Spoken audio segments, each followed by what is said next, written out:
Hello, everybody. Welcome on in. It is the final Betting Weekly game bet match of the Wimbledon Championships. Myself and Senior ATP Tour handicapper Sean Calvert will be previewing the men's singles final. Before we go into the action at Centre Court tomorrow, please hit the subscribe button. Please hit the like. The fortnight has been absolutely incredible. Over 50,000 views on our content on Game Bet Match. Huge numbers on the WTA show. Tennis Betting Weekly live as well, hitting great numbers, and the subscribers, we hope for 10,000. We've gone way over that. And thank you very much for all your help. And if we can continue that into the regular season, that will be great. Okay, enough about the begging and please asking the house rules. Let's talk about tennis and the men's singles final. Joining me to look ahead to the final is our Senior ATP Tour handicapper. It's Sean Calvert. Good morning, Sean. How are you? Good morning. I'm all right, thanks. Little stiff. Beautiful weather. Any problems with the ladybirds at the moment? Any problems with ladybirds? That was kind of a 2-day thing. They've all disappeared now. Oh, good. I don't know what happened there. It was like 2 or 3 days. They were just literally everywhere. Now they've gone. So happy with that. Bit of a dodgy back. I did play a bit of paddle yesterday. 163, 64, but at what cost? Excuse me. The old lower back is a little bit dodgy, but yeah, apart from that, I'm all right. We had a nice winner yesterday, didn't we, as well? So. Yeah, brilliant. I was just about to say that. Well, we gave Alcaraz as our official play. It wasn't going to be an official play, but we actually sort of spoke. I think you sort of convinced yourself as we were going on, but we had a nice winner with Alcaraz winning 3-1. I think it was, but the way that the conversation went, it was kind of, you were talking about Eileen or whatever, and I thought, yeah, it is strong. It's definitely strong enough for an official play for the reasons I said with Alcaraz, very up and down. He almost went to a fifth, didn't he? He was 4-1 up in that fourth set tie break, and I think he was minus $10 to win our bet. Then he lost, I think he lost the next 5 points in a row, I think. And Fritz had, set points. I was thinking that's another bad beat coming up here, but he managed to turn it around. So hopefully a few people got on that, and nice price, nice odds, good value. Well, with that win, that means we're actually in profit for Wimbledon. After a bit of a shaky start, we're in profit for Wimbledon. If you're in profit in a Grand Slam these days, men's Grand Slam, I think you're doing pretty well. Yep. It's not easy. Particularly some of the first rounds, particularly Wimbledon with the weather, it was wild, wasn't it? So yeah, I'm always happy to be in profit for a Grand Slam. Maybe we can make it a bit more today. Yep, plus 13.79 units on the show. And I think we're about a unit up, a little bit more than a unit up on the tournament so far on the men's singles. So it's been a profitable Wimbledon. We have one more match to go, and it's probably the match, well, it is the match that everyone would have expected to be the final, the eagerly awaited rematch of the French Open final between Jannik Sinner and Carlos Alcaraz. The two of them have got here. They've had a couple of tricky little routes to get here, and the price fluctuations between the two of them have been quite interesting as they've got here. Obviously, there was a big market drift towards Jannik Sinner after the Dimitrov performance and the injury concern. Hit almost 4-1 at one stage. Carlos Alcaraz got off to a bad start, a 5-set marathon against Fabio Fognini when his back was against the wall. But, they've arrived at the stage that we expected them to arrive at the stage. Before we break down the odds, look at the markets with Bet Rivers. Weather set to be fair. It's been a great weekend across the UK. Sunshine, humid, very, very hot. The sorts of conditions we saw at the start of the week. And that's going to be pretty hot again tomorrow. Yeah, pretty warm. Not like it was on the first couple of days. It was like 33, sort of 34. It's going to be about 27, 28, which is very nice for England. And not a lot of wind either. Sort of 5-6 mile an hour wind, which is, virtually nothing. So I'd suggest those were pretty ideal conditions for the players on Sunday. So no excuses with the weather. No excuses at all with the weather. So the weather's fair. Are the two players fair? Are they coming here in fitness? Is Sinner got over his injury concerns? Is he 100%? Well, the market suggests that we may have overlooked Sinner and thought to myself, well, this injury might be a little bit more than we anticipated, because the line here shows Alcaraz as favourite. He's the guy going for 3 successive Wimbledons. Sinner is plus 105, and the spread is 1.5, and the total here is 41.5.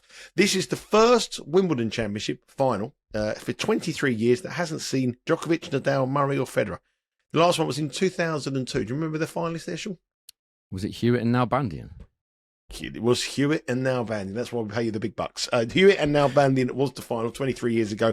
First time in 23 years, no Djokovic, Nadal, Murray or Federer in the Wimbledon final. But I think this is going to be first of many finals between Alcaraz and Sinner here. Yeah, it's what we expected at the start, wasn't it? I did say Sinner, I think, at the start, just for the price, slightly better price than Carlos Alcaraz. But I don't like, people ask me why I don't bet these things at like plus 200 or whatever. It's because of the stress, I think. If I'd backed Sinner at that price and then watched him with his injuries and his pleading looks to Darren Cahill and all the rest of it, I don't need that stress, and he's not a wildly different price. No, he's still plus money now in the final. Now that he's in the final, yeah, I'm interested. I think, minus 130 Alcaraz. No, it's not for me. It doesn't really make any sense. It can only be based on the fact that he's won their last 5 meetings, but that doesn't tell the tale at all for me. I think you'll get bigger than minus 130 Alcaraz in play, almost certainly. Be very surprised if you don't. I said at the start my preference was for Sinner. That's still the case because the matchup is absolutely identical. It's kind of strange to see a matchup, just looking at it here, that Alcaraz, one player has won 9, the other player has won 4. But their service points won and return points won totals across all those meetings is exactly the same, 100-100. The Roland Garros match, which will live long in the memory, that was 100-100 as well. Sinner should have won it. We know that in 4 sets, failed to see it out, but he hasn't let it bother him, has he? He's kind of come out here again and just thought, well, that's he seems pretty chilled about that sort of stuff. It kind of, that didn't happen for me. I got close, a bit unlucky. Let's move on to the next one. Compare that with some of the mentality you've seen with some of the other guys that have made the final and lost tight ones like Zverev, Tsitsipas. These guys, they've been in a funk for about 6 months afterwards. Obviously, Sinner was asked about it, and he said, that didn't go for me that day, but sort of brushed it off, which is great. It's great if you've got that mentality. I'm not sure I would. I'd be. I'd probably be more like Zverev and Tsitsipas, just, You're still fuming about not winning a set 6-2 yesterday at Paddle. That's still annoying you now, isn't it? I tell you what I am annoyed about yesterday. I won 6-3, 6-4, but there was one really long rally that was about 25 shots. And I should have hit the winner, and I hit the tape at the top of the net to end like a really long rally on a defeat. See that I've forgotten the fact that we won. You'll be in a funk with that now. Yeah, 6 months you'll be in a funk about that point. Well, it'll be a while. What can I do? I'm the Zverev Tsitsipas mentality clearly. Where was I? Yeah, Alcaraz has won the last 5, as I said, but there's no statistical basis for him doing that. He's just, I wouldn't say it's luck. It's not luck. He's managed to turn it around on his part. It was fortunate for him that Sinner didn't see it out in straight sets at the French. He should have done, and then we'd be looking at all this in a totally different way. But the pattern's been the same, hasn't it? Of these matches with Alcaraz and Sinner, it's always been the same. Last 8 meetings, Sinner starting strongly and either not being able to see it out or just being reeled in by Alcaraz. Because Alcaraz can play, as I said before, so many different ways. He can change things where other players can't. Other players are quite rigid in what they can and can't do, or what they will and won't do. Alcaraz can change stuff, like he did against Fritz. He's thinking, right, I'll throw in a bit of serve volley here, a few drop shots, all that sort of stuff. Not many players, even Sinner, has got that kind of variety. But Sinner's started strongly, and then he's been pegged back. If we look at what's happened, Sinner's won set 1. He's either won set 1 or lost it in a tiebreak in their last 8 meetings. And that, for Sinner to win set 1 now, is a plus 107 chance with BetRivers. So that's an obvious decent bit of value based on the fact that the head-to-head is absolutely identical. You could also argue, I think, that Alcaraz's 5-match win streak, we're talking about their last 5 meetings that Alcaraz has won, you could argue that all of those came in slower conditions. Twice at the French Open, Rome, both on clay, obviously Beijing, it's not particularly quick there. Indian Wells, it certainly isn't quick there, slow, high bouncing. You could make a case for saying Alcaraz has had favourable conditions. Other people would say Alcaraz plays really, really well on the grass, which of course he does. But I think from a Sinner point of view, he would want quicker conditions against Alcaraz, but he very, very nearly beat him in slow conditions and beat him comfortably at the French Open. He takes one more point there.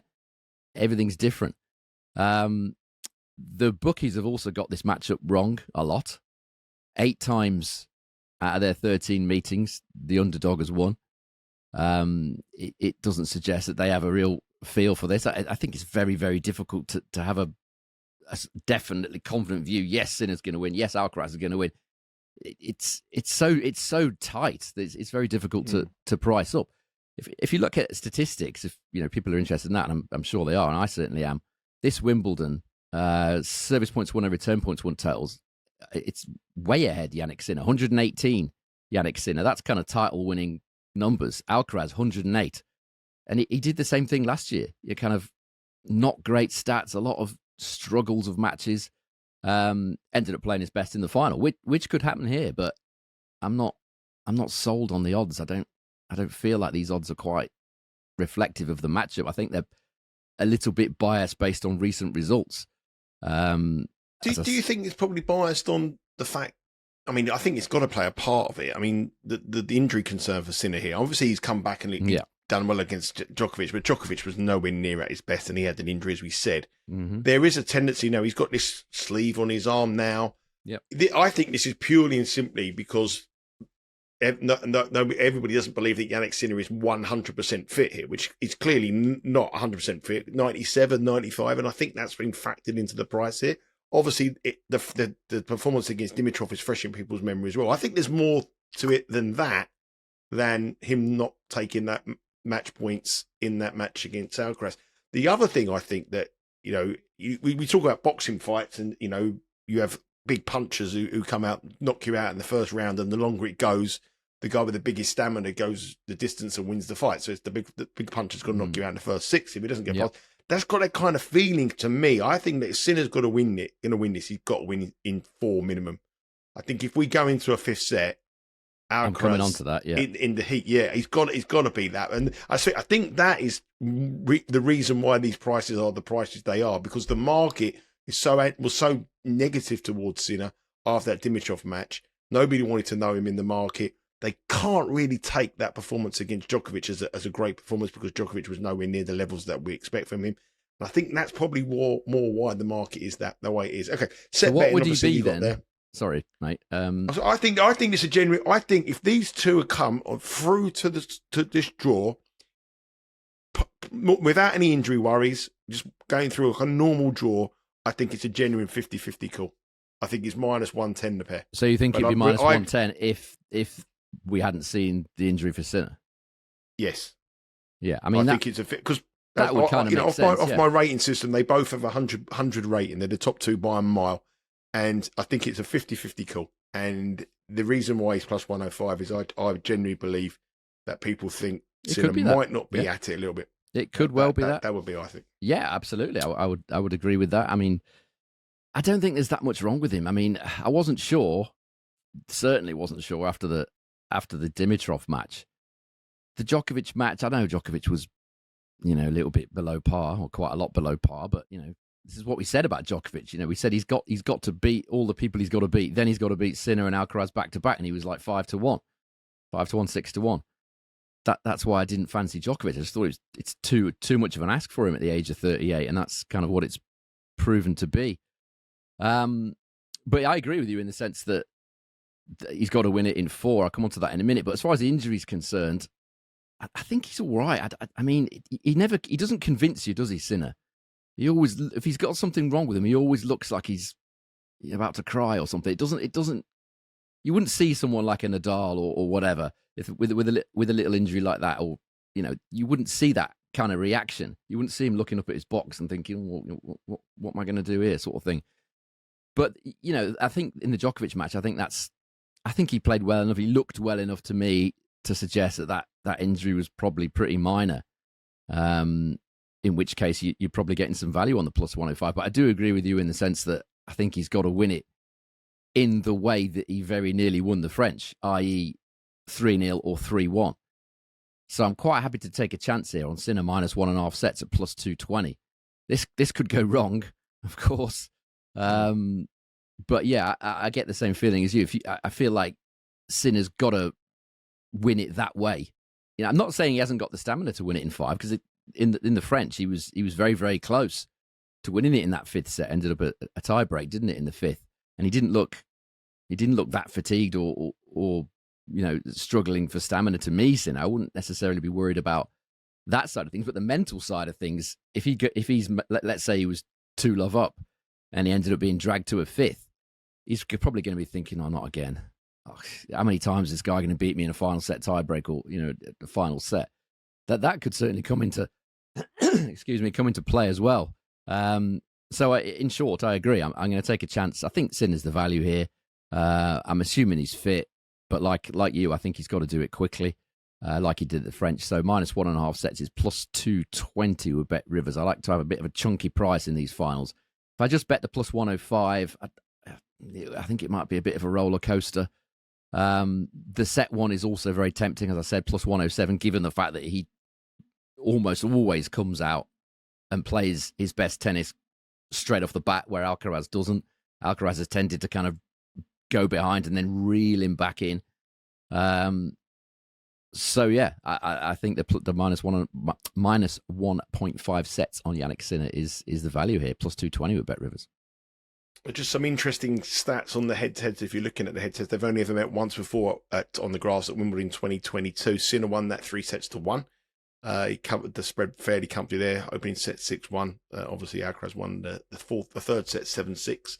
If they have met in majors before, in 3 majors where it's gone to the 5th set, and every single one of them, Alcaraz has gone on to win. So Alcaraz, if it goes to the 5 sets, there will be a rebase. And in every single one of those majors that they've played, Sinner's been 2-1 up. Yeah. In every single one. The French Open this year and last year, the US Open in 2022, Sinner was 2-1 up. Alcaraz fought back and won the final 2 sets to take the match into a 5th set. I quite like Alcaraz 3-2 again, I do. That's certainly a possibility. Yeah. Yeah. That's probably the way he'll win it if he does. I can't see him winning like in straight sets, Alcaraz, or even 3-1. I mean, 3-1's a possibility if they're 4 long sets, but Alcaraz doesn't tend to play that way, does he? If anyone's going to win this 3-0, it'll probably be Sinner. The way that he plays, if Sinner plays his best stuff, deep, heavy from both sides, it's and the serve, which is massively improved. That's the sort of tennis that can win in straight sets or win in 4. Alcaraz, tends to do it differently. Tends to be a bit more of a slow burner. So, he was almost, as I said, he was almost very nearly dragged to a 5th by Taylor Fritz yesterday, and he does have them ups and downs in his game, Alcaraz. So I just don't see him winning it 3-0 or even 3-1. So yeah, if you are on the Alcaraz side of things, and obviously many people will be, then I would certainly be tempted with 3-2 to him. Yeah, get a good price on that. I might sound foolish here, but what I might do is this is my strategy for the final. I've actually bet Carlos Alcaraz to win it after round 1 because he drifted out to +148, and I thought it was too big. So I'm in the Alcaraz camp here, but I think Sinner 3-0 or Alcaraz 3-2. I think I might bet the 2 of them. I think it's that. I just think it's either blows him away like he was going to do in the French Open, or Alcaraz comes back and grinds him down. Sinner's record in 5th sets is not very good for the number 1 in the world. And Alcaraz's record in 5 sets is absolutely phenomenal. That's true. Better fitness. Yeah. I mean, when they played at the French Open the other day, last month, going into the final set, Alcaraz was -$2. It shows you had a massive rebase. Yeah, the market thought the market changed. Yeah, I mean, I could see why Sinner is suspect stamina wise. Alcaraz, as you said, has got that great 5th set record, so you can kind of see why the market went that way. But it wasn't like Alcaraz went out and won that 5th set easy. It was very competitive. So, and that was impressive from a Sinner point of view. I probably thought as well that he would probably fade away in the 5th, but he didn't really. So, and that's on clay, which is obviously a tougher surface, longer points, longer matches. This would be more to his liking. Shorter points, you would think, quicker points. Less wear and tear on the body. That would all be a plus for Sinner as well. So yeah, so many options. Yeah, you do have a little bit of a lie-in tomorrow, 11 o'clock Eastern time. The action starts at Wimbledon. So we've had these early starts all the way through, but 11 o'clock Eastern time is the men's final. Sinner against Alcaraz. Bet Rivers have brought out all the big guns and all the specials on the market. Currently, as we stand now, 24 hours before the match starts. 76 markets are available on the app. Download the app. Make sure you download that, the Bet Rivers app. Head across to the website as well. If you're out and about tomorrow on a Sunday and you had a bet, the Bet Rivers website, you'll be able to watch the match live streamed on your mobile device or on your tablet. So you don't have, if it's a good weather wherever you are, you have a picnic, you can have a little bet and watch the match. Do they have picnics in, is that a very English thing? They have picnics in America? I think so, yeah. It might not be called a picnic. It might be called something else, but... Yeah, picnic's very British, isn't it? It's quite a British picnic. Strawberries and cream. But if you're out, strawberries and cream. Well, yeah. Well, if you're out and about, wherever you are, you'll be able to watch the match on your mobile device. So that's been it, really. I mean, I've asked you this question before, I think, a few years ago, how many times we could see Alcaraz win majors. I can just see us now. Hopefully we can extend doing this podcast for a few more years with Bet Rivers, our fantastic sponsors, and hopefully we can do this. But I just got a feeling if we did this for the next three years, I think me and you will be talking about Sinner Alcaraz finals quite a lot over the next 3 years. I mean, there's going to be a lot of them, isn't probably. There? Next 10 years. I mean, they're probably. so far dominant. I mean, this tournament has just highlighted again just how far clear these two are and the rest of them. Yeah, and with Novak Djokovic coming towards the end, it's getting bigger. It's getting bigger because Novak Djokovic, we've seen it's obvious. He's 38 years of age. He said himself yesterday, it's really hard for me to beat these guys over 5 sets because I've had to play, so many matches before, and it's very difficult on the body. That's why guys of his age don't tend to win majors. It's just going to get, the gap's going to get, unless someone like a Fonseca or someone comes through and makes rapid strides, like a Mensik or somebody like that. It's going to be these two, isn't it? We take out Djokovic because let's assume that this is probably his last season. Maybe next season will be kind of more like a farewell tour for him almost. Who's coming in after that? Zverev? I don't think so. Then where are we? We're not anywhere really, are we? So we're relying on the Fonsecas and the Mensiks and the young talents coming up and making rapid strides. Otherwise, if less injuries intervene, it's going to be these two for a while. I think you asked me a few years ago how many majors Alcaraz could win. I think I plucked 15 off the top of my head. I can't remember how many he's won now. What is he? He's won a few already. Has he won 5? Has he won 5? He's won 2 Wimbledons. He's won 2 French Opens. The US Open. Yeah, I think 5, it's about 5 or 6, isn't it? So, 5. And he's got, so that was my estimate a couple of years ago when you asked me. He's got 10 to go, and he's got how many years to do it? Quite a lot. A lot more than us, that's for sure. We'll see. Well, yes.